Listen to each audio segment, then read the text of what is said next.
മാലിന്യ സംസ്കരണത്തിന്റെ പേരിൽ വ്യാപാരികളിൽ അടിച്ചേൽപ്പിച്ച അന്യായ ഉത്തരവ് പിൻവലിക്കണമെന്നാവശ്യപ്പെട്ട് മുണ്ടിയിരുമ പാമ്പാടുംപാറ മർച്ചന്റ് അസോസിയേഷന്റെ നേതൃത്വത്തിൽ പാമ്പാടുംപാറ ഗ്രാമപഞ്ചായത്ത് ഓഫീസിലേക്ക് മാർച്ചും ധർണയും നടത്തി. സർക്കാർ കൊണ്ടുവന്ന മാലിന്യ സംസ്കരണ നിയമങ്ങൾ അശാസ്ത്രീയമാണെന്നും ചെറിയ പിഴവ് വന്നാൽ പോലും വൻതുക പിഴ അടയ്ക്കുന്ന നിലപാടാണ് സർക്കാർ സംവിധാനങ്ങളും ഉദ്യോഗസ്ഥരും സ്വീകരിക്കുന്നതെന്നും നേതാക്കൾ കുറ്റപ്പെടുത്തി.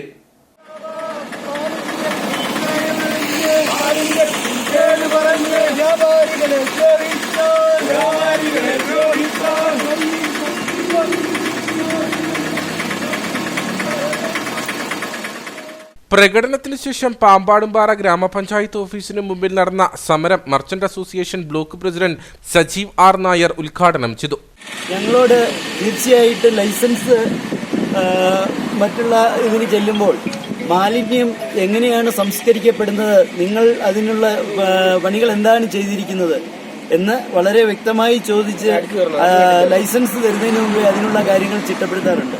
ഇനി ഞങ്ങൾ ഹരിതകർമ്മസേനയ്ക്ക് കൂടി അത് ഞങ്ങൾ മാലിന്യം സ്വന്തം ചെലവിൽ സംസ്കരിച്ചു കൊള്ളാം എന്ന് എഴുതി ഒപ്പിട്ട് കൊടുത്താൽ മാത്രമേ, സർട്ടിഫിക്കേഷൻ നടത്തിയാൽ മാത്രമേ ഇത് ലൈസൻസ് തരുള്ളൂ എന്നുള്ള നടപടിക്രമങ്ങളിലേക്ക് നടന്നുകൊണ്ടിരിക്കുക.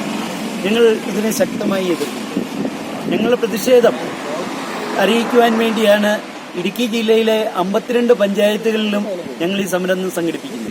കേരള സമൂഹത്തെ സംബന്ധിച്ചിടത്തോളം മാലിന്യ വിമുക്ത പ്രവർത്തനങ്ങളിൽ വളരെയേറെ മുന്നോട്ട് പോയിട്ടുണ്ടെങ്കിലും ഞാനിപ്പോൾ ഇവിടെ വന്നപ്പോൾ നോക്കുമ്പോൾ ഈ പഞ്ചായത്തിന്റെ വാതിക്കൽ തന്നെ വെയിറ്റിംഗ് ഷെഡിൽ തന്നെ മാലിന്യം കിടക്കുക, പ്ലാസ്റ്റിക് കുപ്പി അടക്കമുള്ള കാര്യങ്ങൾ കിടക്കുക.